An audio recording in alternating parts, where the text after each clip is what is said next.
Hi everyone, Ken Cameron from Corporate Culture Shift. We're here talking about the Shift card deck. We're drawing close to the end of our ATV booster campaign, so thanks for sticking with us. If you're just joining us now, make sure that you go back and check out all of the different vlogs we've been doing, because we've been doing a tour of the entire card deck and we've been doing a dive into each of the 8 suites of the different card deck. But today what we're going to do is we're going to look at the entire suite of cards and we're going to look at how they all fit together.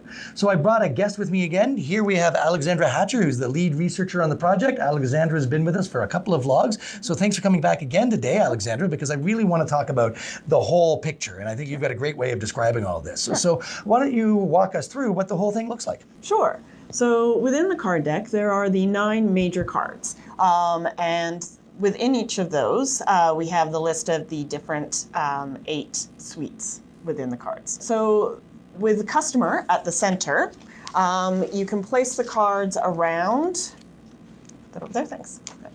And there is a purpose to the way in which we originally organized the suites. That's not to say that they can't be moved around, but this is how we originally were thinking of them. So again, we have customer at the center of our matrix. In the top corner, we have purpose. And with that, we realized that without purpose, you can't have strategy. And so those are on the opposite ends of the matrix, but they are inextricably linked. Then we have team.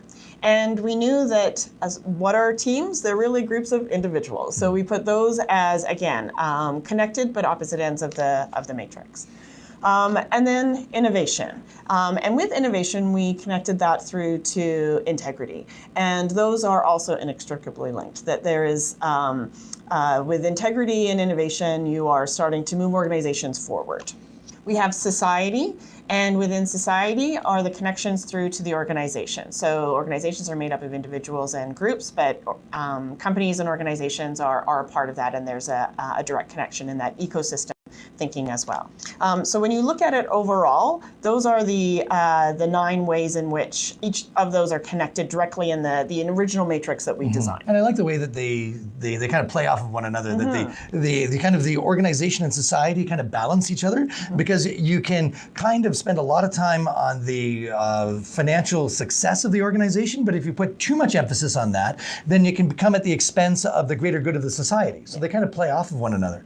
In the same way, everybody needs to galvanize as a team, but you need to find a way to motivate the individual so that they can be part of the team. So they also kind of play off of each other as a kind of an axis. And then I also like the way that you've got purpose and strategy at opposite ends and integrity and innovation at opposite ends. So I find that those work really well together.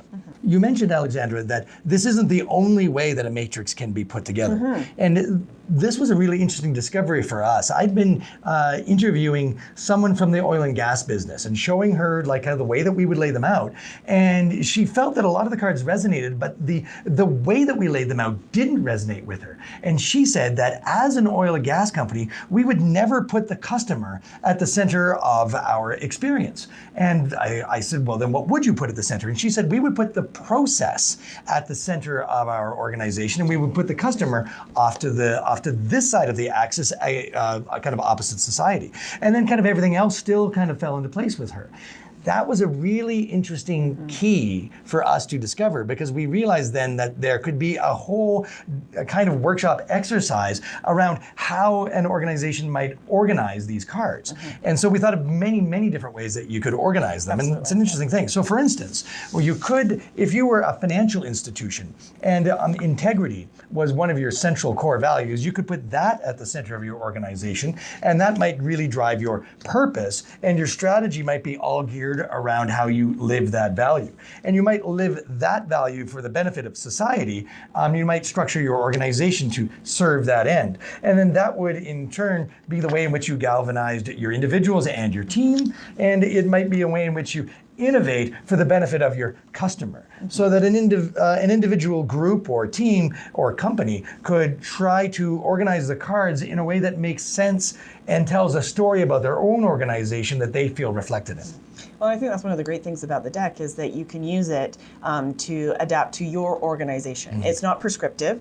It provides you with guides in how to have conversations and to look at your own work and the own way that in which you behave as an organization, and have the way in which it's laid out reflective of that, which is different for all different types of organizations. So this is just one of the many ways in which you can use the Shift card deck. If you're interested in finding out more and you haven't already watched our series of vlogs, then go back and check some of those, especially the ones where we've had interviews with Alexandra. And if you're really interested in finding out more about the Shift card deck, then click on the link on this page, go to our ATV booster, and support our campaign.